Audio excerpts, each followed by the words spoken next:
All right, Interjections 106, International Break Edition. We get a much needed reset after the disaster last week against Udinese.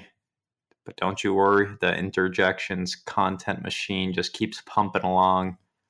I'm your host, Andrew. Sterling Jan Irfan here with me. Sterling, happy first NFL Sunday of the year to you. Let's get it, baby. Go Bucks. Jay, how many NFL teams can you name? None, but this is already a disaster. Firstly, this is episode 107, not 106. Secondly, is it just me and the fucking Americans today? It is you and the Americans today. Apologies for the naming. I guess I missed last episode, and as a result, my counting's off. So 107, but whatever. You'll deal with it. This is the freedom episode. Irfan, would you like to say anything to Jay and his anti-American rhetoric? Well, I was going to say maybe he can learn a few things from us, Patriots, and bask in the freedom which we provide him. So I'm looking forward to him learning a few things from us. The only thing you're basking in is Baskin Robbins, all right? I'm proud to be part of the American contingent here. This wave of freedom that will overtake all of our listeners. And NFL is underway. It's time for the Chicago Bears to step up, make it to the playoffs, surprise the world. So just like the glory days of Inter, I'm looking forward to the glory days of the Chicago Bears. Irfan's fortunate that he supports one team that's more hopeless than Inter, so he has that going for him. It is. That is very true. Also, Jay, this is very high and mighty talk from you after it comes out that your people are taking our jobs. Anyway,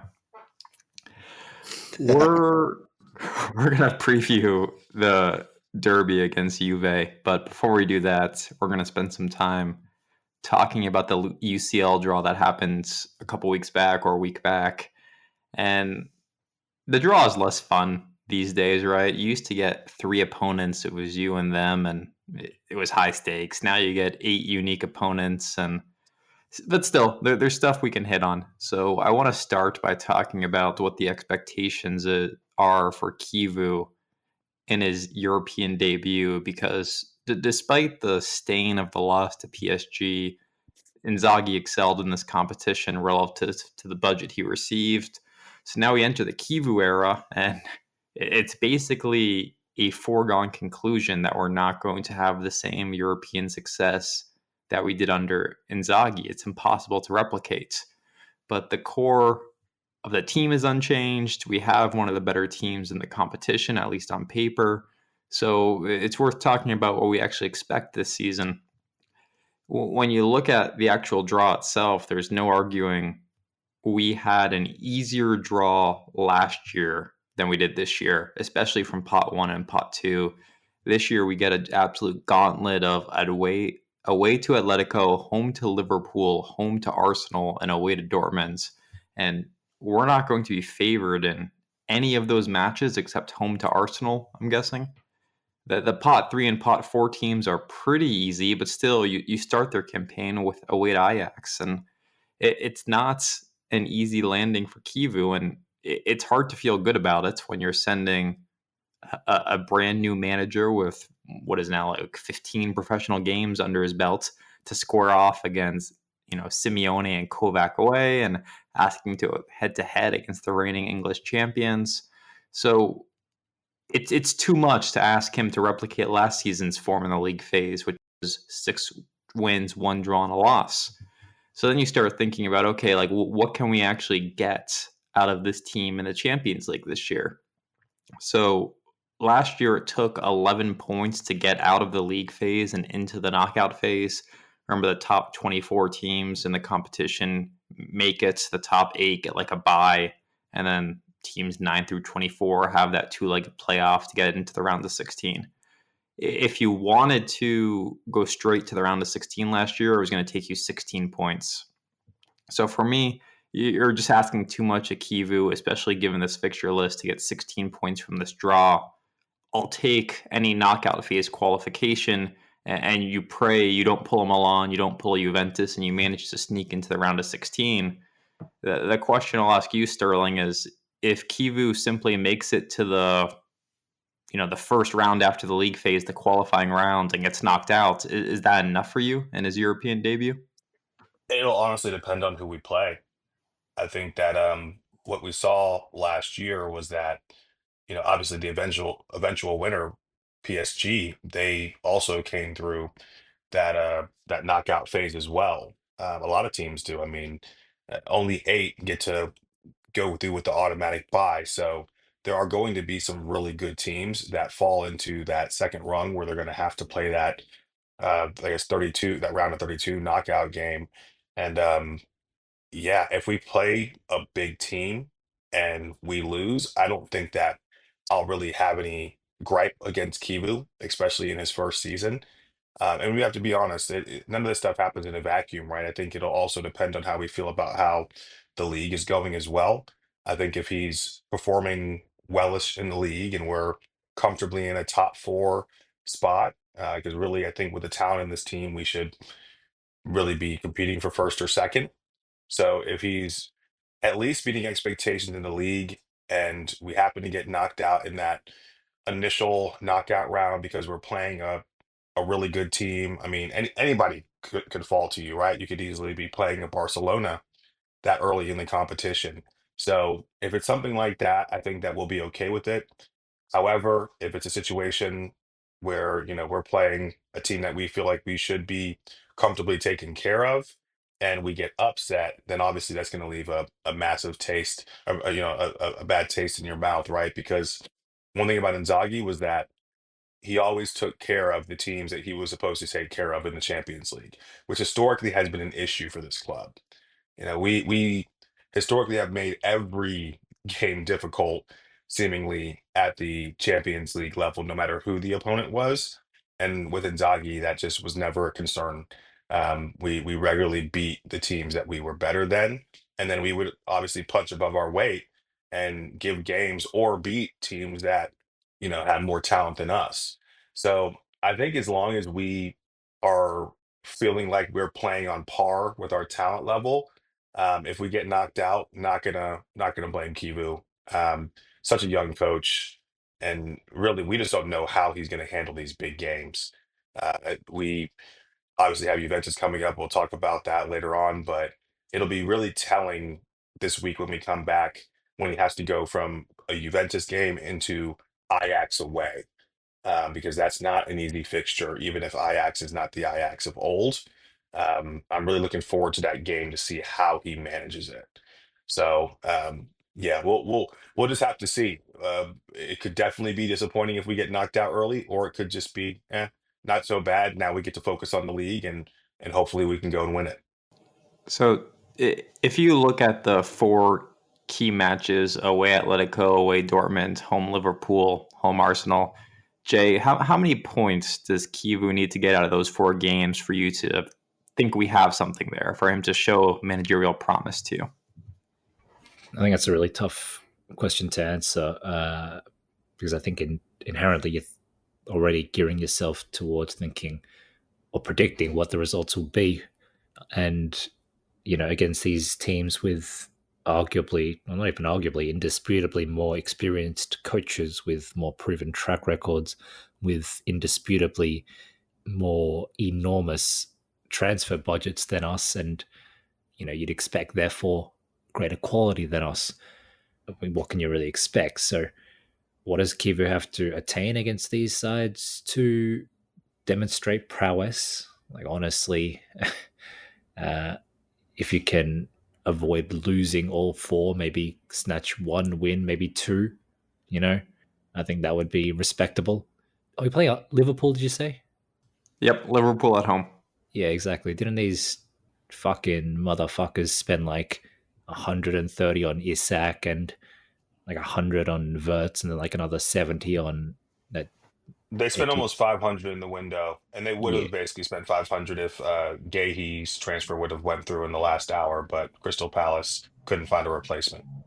yeah, there you go. Like, fuck these guys, seriously. Like, as much as their fans love to bitch and moan about City and Chelsea and whatever, spending huge money, they're not that far off, let's be real. So, fuck those guys. But yeah, like, we're up against that as well. We're up against this enormous money machine with players of enormous caliber. Let's not forget they already had a title-winning team with Salah and Van Dijk and these types of players. So if Chivu can avoid getting 5-0 against Liverpool, that'd be nice.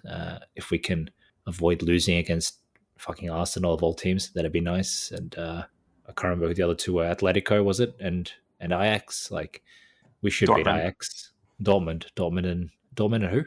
Atletico. We do Dortmund, play yeah. Ajax as well, but in terms of pot 1 and pot 2 teams, Oh, it's yeah, Atletico and Dortmund. Yeah, I remember thinking our draw was pretty tough. But anyway, yeah, like Atletico too. These guys are shit. They're just the most shit housing team out there. So I feel like we can avoid losing against Atletico and Dortmund.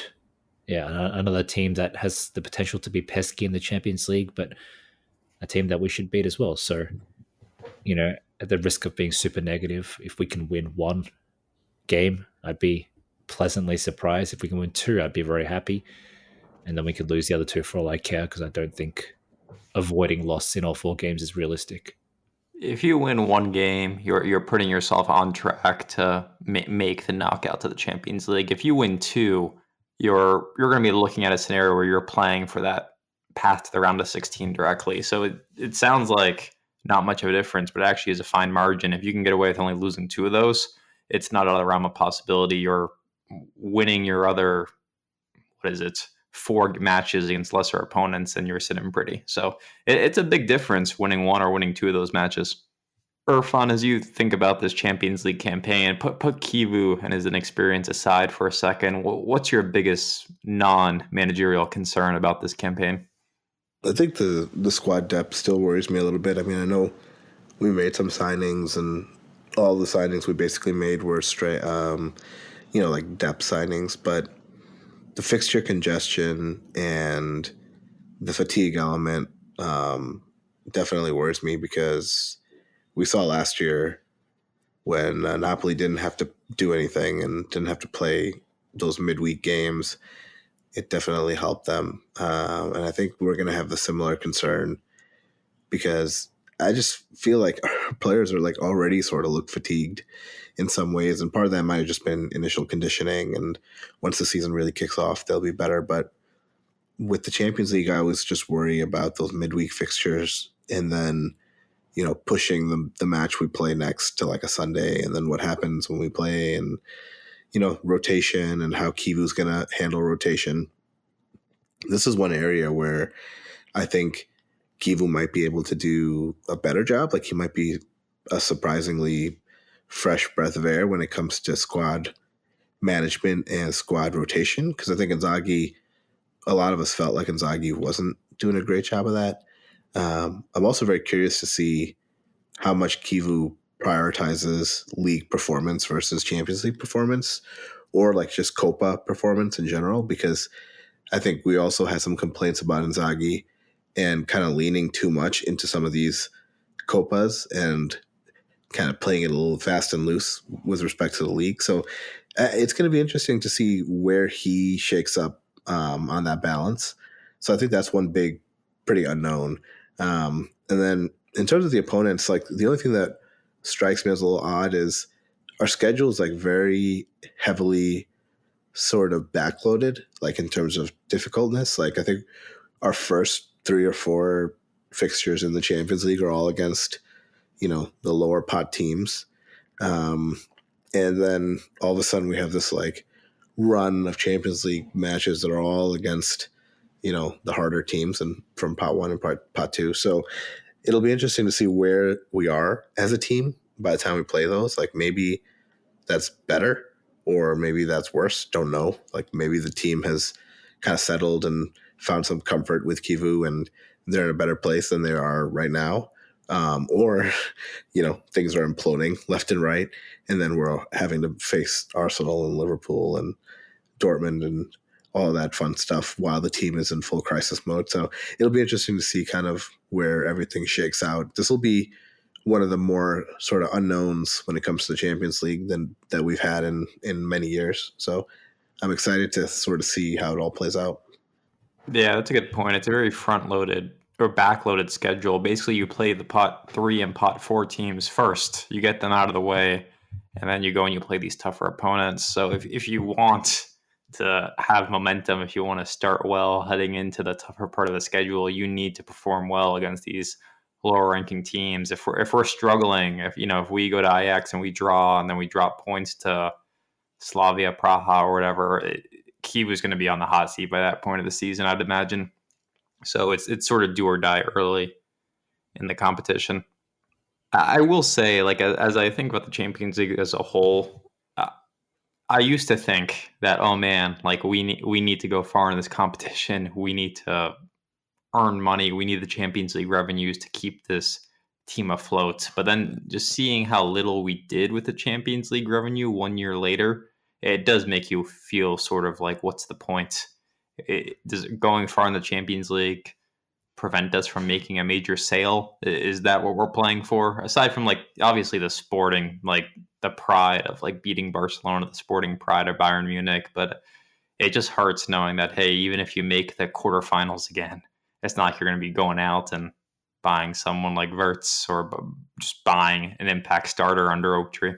Yeah, I mean, that's a fair point. I guess we'll just never know how bad things could have gotten if we didn't go deep in the Champions League. And obviously, we also had the Club World Cup last year as well, which plays a significant piece of our financial side of things as well. So, man, with what we did spend, I guess can you imagine what it would be like if we didn't have the Club World Cup and if we didn't make a deep Champions League run? And let's just pray that we don't have to find out.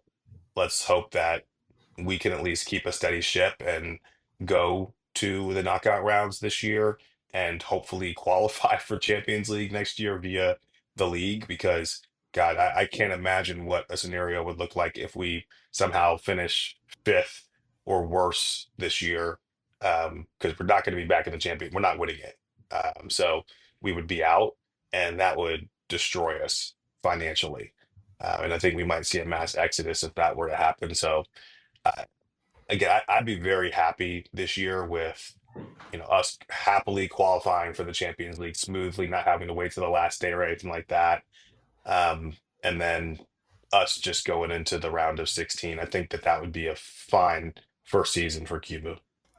But that seems to be the fan consensus right now. It's the goal has moved from win the Scudetto to just qualify for the Champions League, and if you make the knockout in the Champions League, you've pretty much done the job. All right, I'll put you on the spot now. We normally do league predictions. We haven't historically done Champions League predictions, but I'm going to make you guys call your shots. So, Sterling, who's winning the Champions League this year? Ooh, that's a great question. You kind of are putting me on the spot because I really want to go through and think about each favorite. Um, hmm, who's going to win I it will this tell year? you while you're thinking. I'll tell you. I was surprised when I saw that the betting favorite for the Champions League this year is actually Barcelona, which I guess makes sense when you figure everyone loves. Maybe I shouldn't say everyone, but people love Barcelona in the Anglosphere. The the other teams at the top are the ones you'd expect. It's the English sides. It's Real Madrid. It's PSG. Inter, for those of you wondering, have the best odds of any Italian side to win the Champions League. Slotting in at, you know what? I always can't get decimal odds to work for Europeans. It's plus 2,500 for the Americans at home. I don't know how decimal odds work. Yeah, you know what? I'm gonna go with, maybe this is a surprise, but I'm gonna go with Bayern. I feel like they're gonna win it this year. Got a good team. I liked kind of what I saw from them in the Club World Cup, even though they got knocked out by PSG.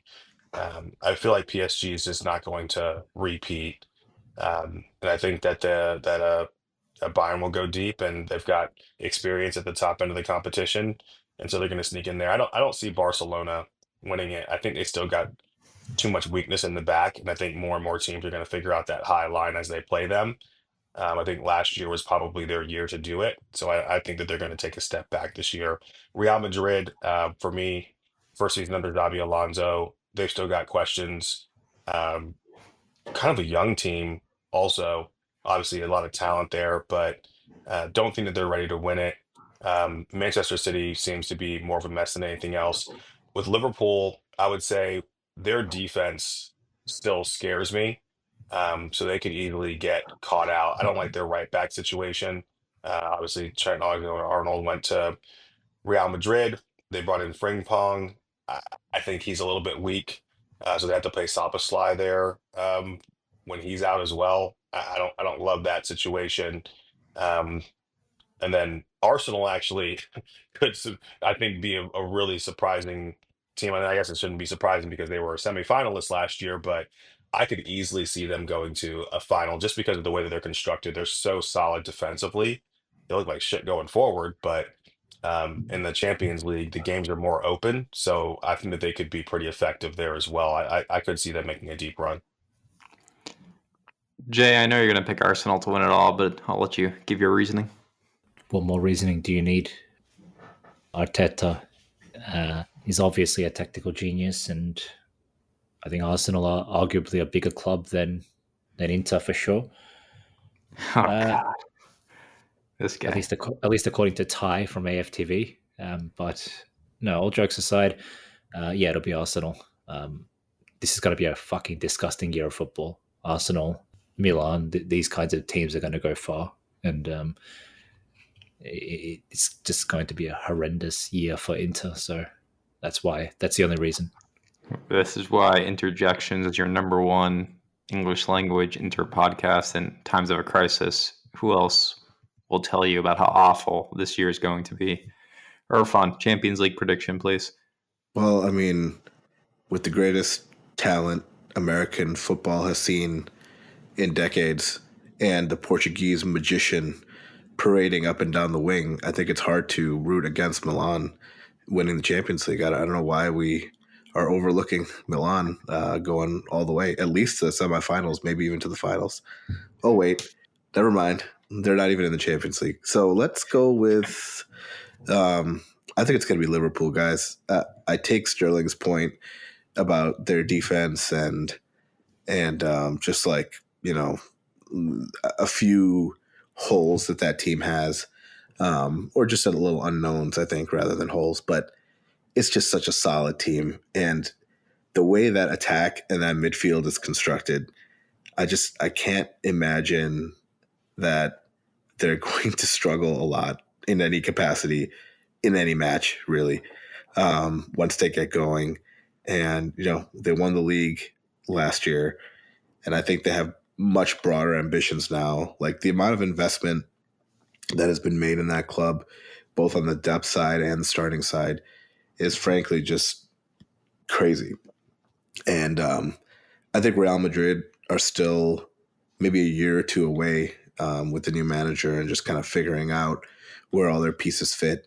I think they're still at least one center back away also from really kind of putting their foot forward as one of those truly elite European teams. Barcelona, I don't buy. It's all flash. It's not real substance. Like they're going to go out and try to score 7 goals a match, and in the Champions League, everything gets a little bit more tactical and tight. So I just don't see that. I think PSG, frankly, surprised a lot of teams last year. I think teams will be better prepared for them this year. And they had a lot of matches where in the Champions League, they looked completely pedestrian, which again makes our 5-0 disappointment all the worse. But that team is solid, but they can be beaten, as we saw in the Club World Cup, and as I think we're going to see throughout the year this year. So they had their moment last year, and they took it, so props to them, but I don't feel like they're going to repeat at all. And then Arsenal, like, guys, I think I just don't see it, man. They're going to get close like they always do, and then they're going to somehow choke or fail like they've done in everything. So like last season.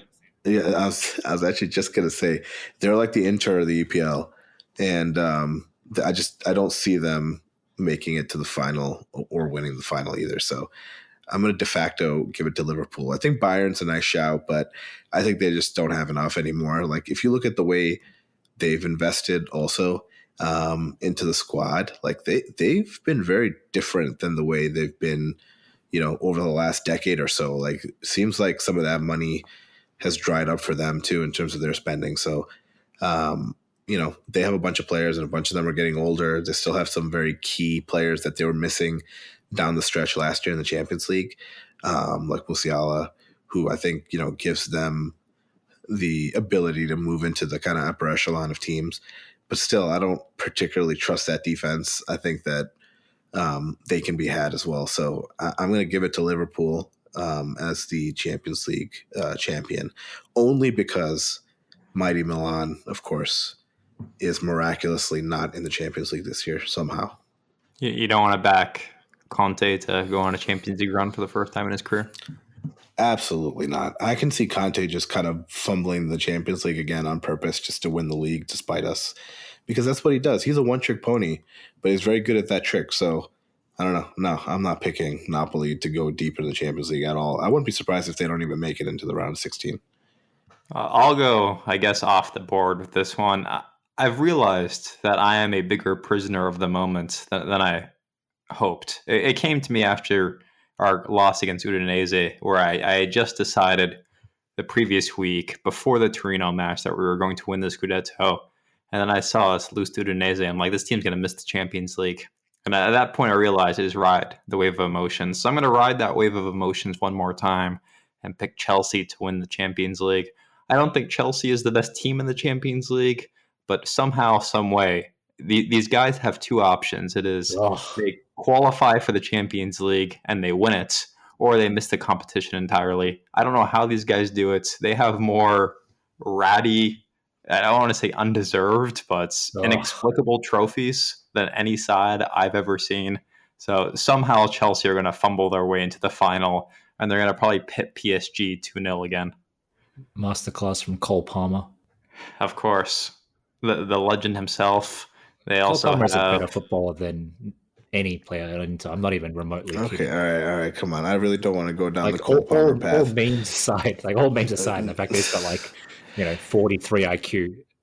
This is an elite, generational footballer. I'm telling you guys. God, Jay, jeez. No. You guys, this is not like me just kind of trolling by saying, Liao is like the best thing since Maradona or whatever. I'm telling you, which Cole he is. Palmer. Well, yeah, but Cole Palmer shits on Liao. Cole Palmer makes Barella look like a fucking, makes Barella look like a fucking Andy Diouf. Like, this guy is, I'm telling you, this guy is like elite of the elite right now.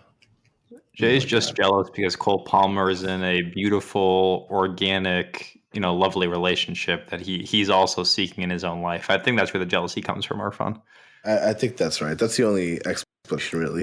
It is so funny, though, that you said that Chelsea seemed like the most undeserving winner of trophies in the history of world sport, because I kind of feel the same exact way. Every time they've won anything, whether it's at least recently in the last decade or so, when they've won the Champions League or anything else that they win, I'm just like, wait, really? This team? I look at that squad and I'm like, what? How did this team trip its way into a trophy? That's how I feel about them every single time they win everything. So it's kind of the best team. Interesting. No, right? They're not the best team. Yeah, but they do find a way. I mean, unlike Inter, they're kind of the anti-Inter of hey, they get there and they actually get it done when they get there. They have a propensity to win finals even when they are the lesser team and probably don't deserve to win it. They step up. There is something to be said for the mentality there. And I mean, they do spend money. That's the real truth, is that ultimately, if you have enough money, you have enough talent that you can show up on any given day and you can win something. Whereas we are on a shoestring budget and we're trotting out 37-year-olds and we're just hoping that the power of friendship is going to carry us through the day. And it just doesn't work like that at the top level of football. Yeah, and I will say, Andrew, you made this point. I think, honestly, for me, guys, some of the Champions League kind of esteem has it's really lost its luster for me. I mean, in the last 3 years, we've been to 2 finals. We've been on 2 really good runs, right? And emotional runs, where we knock out Milan in the semis, our city rivals, our arch nemesis, and then we went and we had that epic match in against Barcelona, that epic 2-leg semifinal against Barcelona, like just such emotional highs, right? And then you get to these finals where you're brimming with hope, and then like what ends up happening in those finals, and then like with this new format too, it's just I don't know, man. The Champions League has like really lost its luster for me because I just don't feel like I feel like we've peaked in the Champions League, and then the fact that we've peaked in the Champions League in the manner in which we have is just so sad. So and then couple all of that with the fact that even when we go deep into the Champions League and we're generating all this revenue, it's not being spent at all. Like not a single new starter came out of the result of like a historic, emotional, and popular Champions League run, right? Where like our name was stamped in the news constantly because we beat Bayern, because we beat Barcelona in the manner in which we beat Barcelona. And then we go to the final and we just get this epic historical embarrassment. And fine, you're like, all right, at least we made all that Champions League revenue. So let's refresh the squad. There's some turmoil. We're going to get rid of some of these players that are causing issues. We're going to upgrade the squad. And then boom, you get fucking nothing. And so the You Champions get League to me is, yeah. So Champions League to me is like, all right, whatever, dude. Who cares? Just go through the motions, play the games. Like, doesn't matter. The owners don't give a shit how much money you make off of it. They just want to qualify for it, and that's it. But that's the thing is that we do run at a deficit, right? We do have to remember that like operationally we lose money. Our sponsorship revenue, our gate receipts do not cover all the expenses of the club, so we need that competition revenue just to break even. So I think we do have to account for that. We'd all love to have an owner who is sporting first and financial second, but I just don't know where that person's going to come from or if that person will ever exist for Inter fans. So, unfortunately, I think we have to get used to the fact that we're going to have an ownership like an oak tree, even if it's not oak tree, that does care about the bottom line of the club and is not just going to stoke a check for 50 to 100 million euros every year just so that we can have a nice shiny new toy on the field. Unfortunately, I think that's just not the way that the sport's moving, and Inter fans should really enjoy the last years that we've had. Not to go all doom and gloom, but I don't know that we will have those experiences for quite a long time. Hopefully, we don't go into any type of a banter era. I don't think that we're going to go, multiple years without being in the Champions League like we did before. But Joke's on you. it We're might, already in one. we could easily see ourselves in a situation where we don't see another Champions League semifinal for 4, 5, 6 years. It's very doable that happens, and we have a team that has some core units, but also needs a lot of players replaced. And we were very lucky that the stars aligned for us in terms of getting some guys who, let's be honest, were supposed to be journeyman veteran signings that turned out to be stalwarts for us. I mean, who the hell thought a Cherby was going to play the way that he has played for us when we signed him from Lazio? Who thought that Darmian was going to turn into a really serviceable player for us? And listen, part of that's due to those guys and their professionalism, and that's fantastic. But also, it's due to we had the right coach at the right time and a really good system. And Inzaghi really did make some miracles happen with very little. So Mkhitaryan's another one where you're just Yeah, like, yeah, exactly. Mkhitaryan, same thing. I mean, when we signed him from Roma, we were like, okay, this guy will be a rotational player for us, and now we seem to not be able to start a game without him. So, yeah, can we go and make those types of moves again in the future? And are they also going to pan out the same way? And will the stars align again? I don't know that they necessarily will. I think that the more and more time goes on, the more and more money just matters. And unless Kivu turns out to be some type of genius level coach that can bridge that gap, unfortunately, I think that for most Italian teams, this league is generally turning into a feeder league. If you look at how this summer went and the spend of this league versus the English Premier League, the Super League is already here, guys. It exists. It is the EPL. They spent billions, and I think the net spend for Serie A was just above break even, basically. I think we ran a small deficit as a league, basically, for the amount of money that was spent versus billions for the Premier League. There's literally there's a billion gap between us and that league for how much money was spent. So um, I have a hard time seeing these glory days that we've enjoyed continuing, unfortunately, for the near future. You can't help but look at this era of inter football and compare it to Morata's previous job at Juve, and it's a very similar story where they go to 2 Champions League finals in 3 years. They get dismantled by Real Madrid, I think it was, in the second of those finals. That was the 4-1 loss. I think they might have even taken a lead in that game.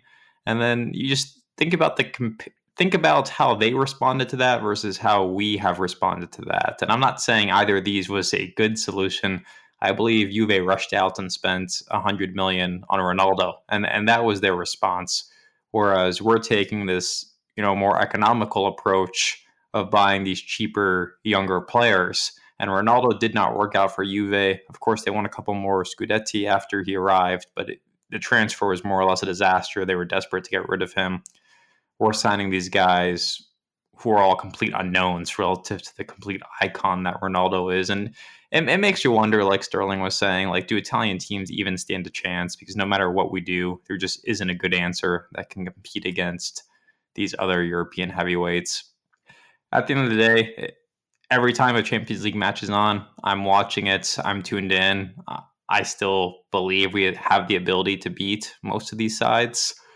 I'm just worried we're quickly approaching the end of a cycle where it's you have your Lautaro and your Bastoni and your Barella, but until you add a new pillar, until you add a new contributor to that core of players, will you ever reach the heights of making a final again? And the answer is no. You're going to need to go out and sign impact starters if you want to keep making Champions League runs, and we haven't proven an ability or willingness to do that. And like Sterling said, I think the Inzaghi era as a whole will be appreciated a lot more in the next 3 to 4 years as we kind of figure out what the next era of Inter looks like under Oak Tree. Let's get into the derby against Juve next weekend. We play Juve on Saturday. I hate having a derby this early in the calendar campaign. We're still trying to figure out who we are. We're still trying to figure out what Chivu as a manager is. And instead of having some good opportunities to do that, we're immediately throwing ourselves into our least favorite fixture every season, which is away to Juventus. There are so many stats that underline how poor of a job we've done in this fixture over the years. The most straightforward is we have about 2 away wins in the league in the last 12 years. We had the Hakan retaken penalty a few years ago, and then the famous Strama 3-1 win. This fixture just is a nightmare. It is not kind to us.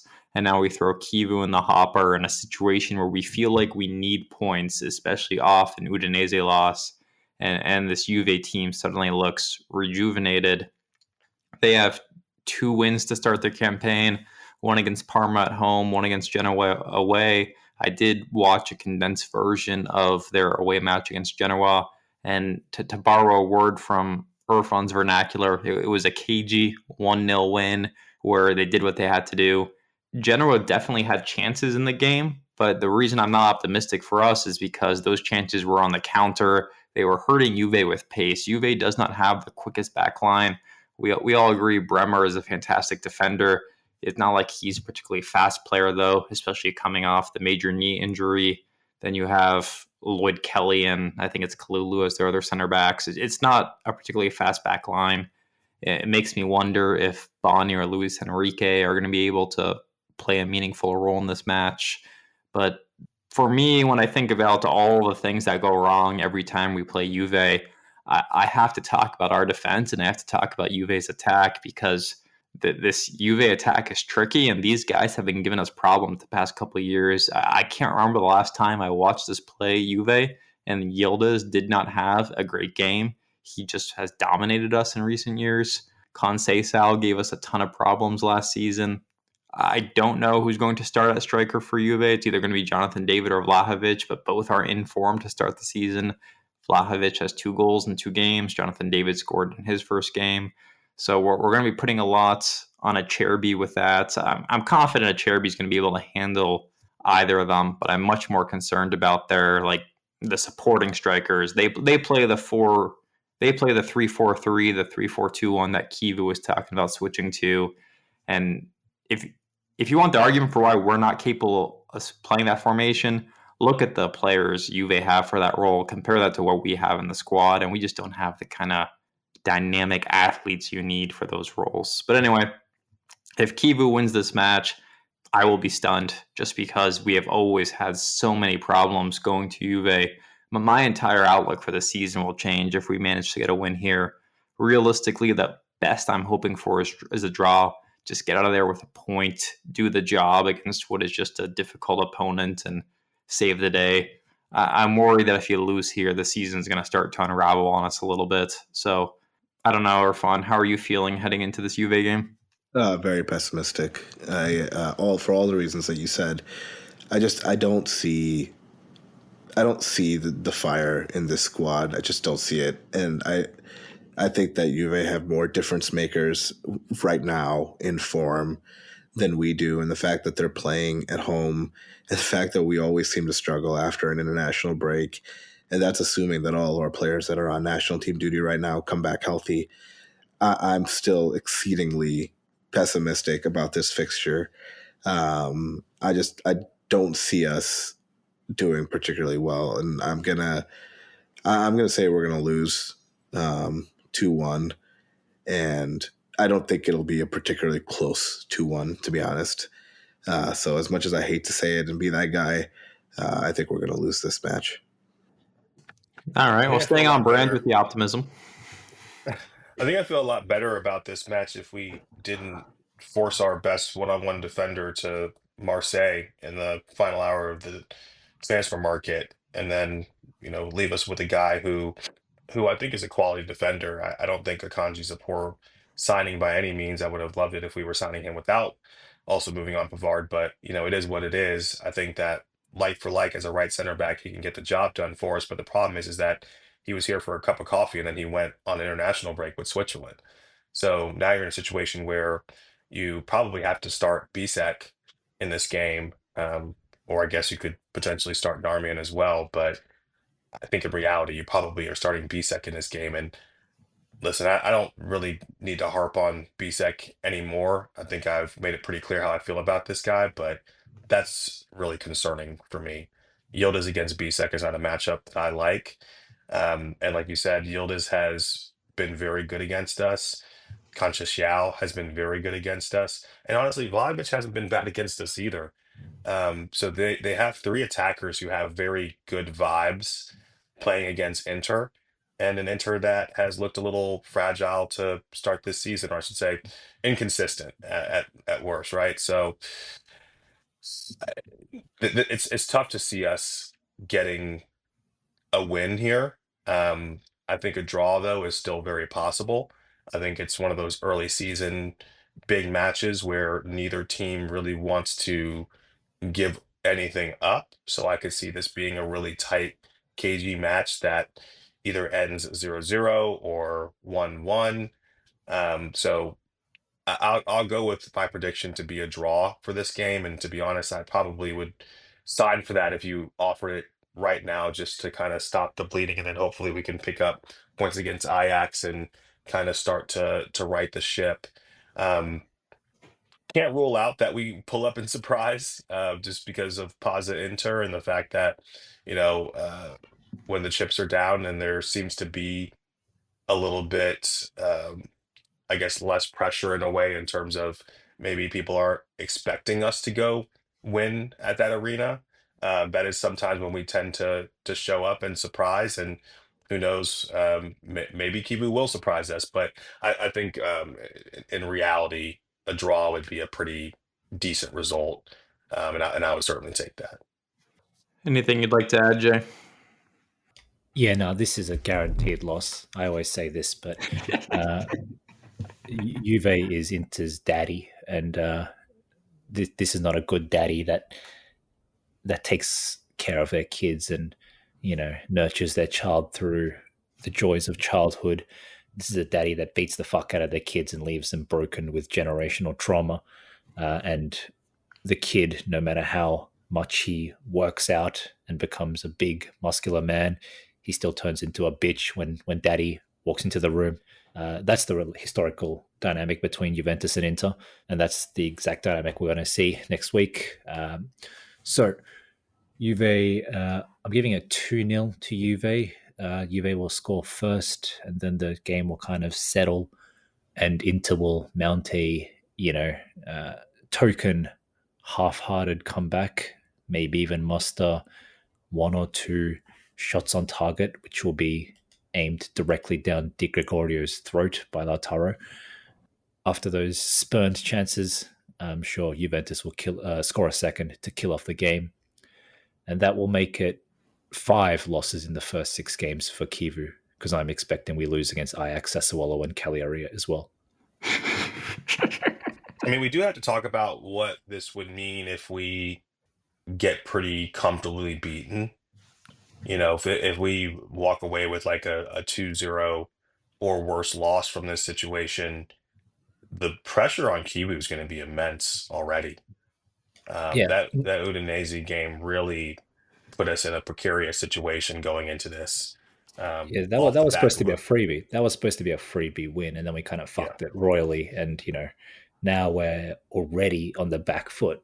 And again, we have one of the hardest games on paper, the third game of the season. It sets a bad precedent. Like, all jokes aside, all trolling aside, if you lose this, your expectations end up just taking a step back, and it's like, all right, okay, this is the limit currently, and we just gotta take every game one at a time and see where it gets, see how we go. But then that in itself is like let's be real, that's a pretty loserish approach to a football team and their ambitions in a sporting campaign. But I'm going to be brutally honest here. I think that ambition would be on par with what we've seen from the club in terms of the transfer business.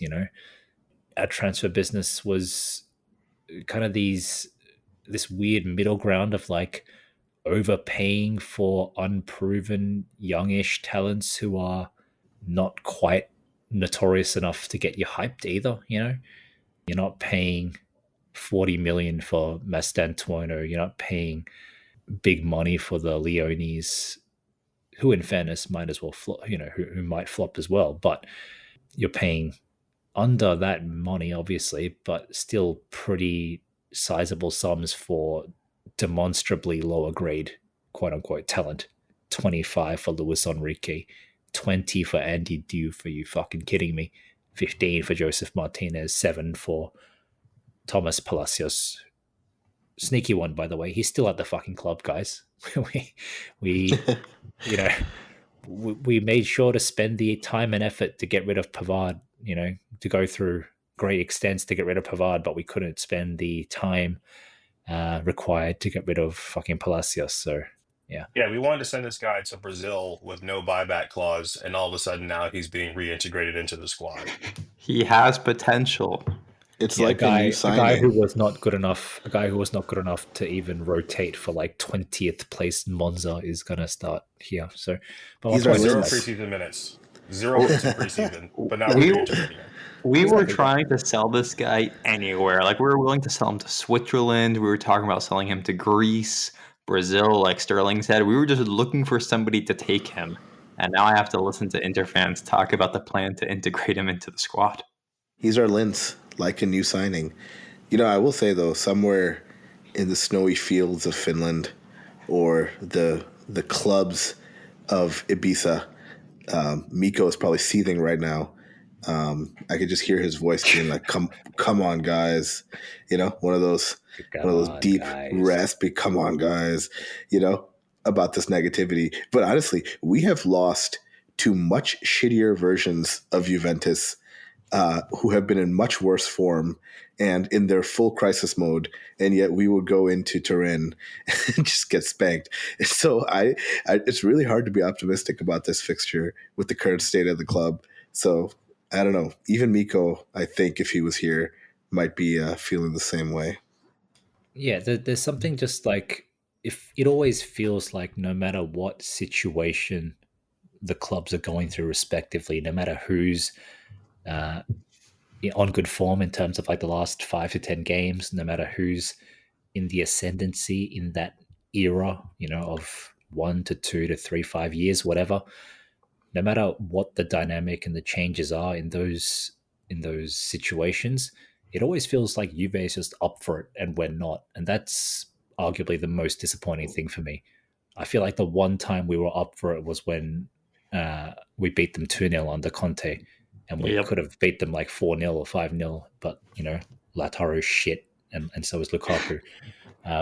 But yeah, other than that one game, I feel like they've just been there, hungry, motivated, and we just go in there wimpy, tail between our legs. The mentality is off right from the get go, and that is one of the kind of ongoing gripes I have, and that's why I make jokes that like Inter is just, traumatized by the big bad wolf that pre-Calciopoli Juventus used to be, dominating all the Italian teams, and we just can't seem to get over that mental hurdle. Yeah, I'll just leave it at this. We've won 2 recent Scudetti, and in both those campaigns, we failed to win away to Juventus. So even in the best times, this just is not a fixture we win. And I'm not saying the season's going to be a failure because we go and we drop points to Juventus next Saturday. I will just say I'm very worried because, like you guys said, you blew what should have been an easy win against Udinese, and now you have a tough stream of fixtures away to Ajax. We've talked about how tough that is. You play your bogey team, Sassuolo, next weekend, who have we ever beaten Sassuolo? Like, my God, we always struggle against those guys. It's just a very slippery slope with a rookie manager where you wonder how badly can things go. So just get a point is the way I'm looking at this. Just get out of there with a point. Do the bare minimum, and you can handle the rest from there. All right. I think I've got Irfan and Jay predictions already. Sterling, do you have a prediction? I'm going to go 1-1 draw. And who scores? Andy Diouf drives the ball from halfway on one of his signature accelerations. New stat that I've never heard of, by the way. It's like a newly invented metric, but it's the one metric where he excels, and he's in like the 99th percentile. There's like one of those like graphing charts where it's like longitude latitude type thing, and like all these random players are like in this like sparse like section in the middle of it, and then he's all the way in the top right corner by himself. And that's you're right. like, dude, what does this even mean? Accelerations? Anyways. Yeah, I think Lautaro as the goal scorer for Inter, and I will say Just give it to Yildiz, bro. Yildiz. Yeah, I was gonna give it I was trying to decide between Conceição and Yildiz because I think both of them are gonna destroy us, but I think it'll be Yildiz. The problem with predicting a Juve game is there's just so many guys you can predict to score against us. We have Vlahovic, who I've declared his career over. You have Jonathan David, who I've been making fun of for 2 years. You have Yildiz and Conceição, who just own us. Who do I want to give these goals to? So anyway, I'm going to go with a 2-1 Juve win. I just haven't seen enough from Chivu to have any optimism. So I'm going to assign the goals to Yildiz, of course. He might as well be prime Messi when we play him. And Jonathan David as a spike goal. And then for us, the goal will come from Thuram. Jay's hot betting tip? How about an Italy-Israel prediction? Following the emphatic 5-0 victory over Estonia, the powerhouse juggernaut that is Estonia, Italy is going to revert to regular levels and slump to a 0-0 draw against Israel. DiMarco and Barella to miss penalties. If we drop points to Israel, I'm shutting down this podcast. There is no way we drop points against Israel. I will resign. To be said, they look pretty decent last match. I know, obviously not the best competition level, but the team looked a little bit more fluid. seemed like there was a little bit more speed in play. Early signs that maybe there's a light at the end of the tunnel. I don't know. Well, with Retegui leading the line for Andrew, I'm sure he's extremely excited. I'm really hoping we enter the PO era soon, both for Italy and for Inter. Because it just feels like the best path forward for everyone involved if PO can become the guy. But I'm optimistic about Gattuso, man. Like I don't know if we're going to qualify for this World Cup, which speaks about how screwed we are. But you just need Gattuso is firing them up. He's yelling at them. He's getting them like the problem with Italy is they always play down to their opponent. Whenever they have a big game, they'll suddenly beat France 3-1 away, and it's like, oh, okay, I'm feeling good about this team. And they go and play like Moldova, and they fall asleep and they can barely score. So if you can get this team to perform well against the low level opponents, there's reason for optimism. I will say Israel's ahead of them in the table right now, and if Italy fails to qualify at the expense of Israel, I think I would have to resign from all soccer content, football content, forever. It's an uphill battle. Like obviously they're going to finish ahead of Israel on the table. The problem is Norway has not lost yet. Norway has a huge goal differential, and Norway beat Italy 3-0 head-to-head. So really the only path to win the group is to win out, beat Norway handedly, and then hope you can get it down to goal differential or something. So it's not looking good. They're probably going to have to go through the playoff routes, and where the playoff route has not been kind to us in the past 2 or 3 editions of the World Cup qualifiers. It would just be an absolute shame if this generation of Inter players that also happen to be in the Italian national team, which is not a given for Inter, never got a chance to play in a World Cup. I mean, can you imagine Bastoni never getting a chance to play a World Cup? Barella, DeMarco. I mean, that is a travesty. The only thing holding it together is like that Euro victory a few years ago when Barella and I don't think DeMarco was on that team, but Barella and Acerbi and Bastoni at least got the Euro win. So. Bastoni barely played. He was a bench player. I think he played one half. Acerbi also a bench player. Acerbi started critical games in that tournament. Don't start with me. That was still Ital Juve with Bonucci, Chiellini, leading the line, and Chiellini was injured for half of the tournament. Come on. And it's no coincidence that this Inter-led generation of Italy has failed to achieve anything on the international stage. I just can't with this guy. Sorry, Miko. All right. Well, I'm just going to wrap it there. All right. Thanks, everyone, for listening. We'll be back next week to recap whatever happens against Juve, hoping for the best, and then quick turnaround with Ajax midweek. So we'll be there with you every step of the way, hopefully more optimistically.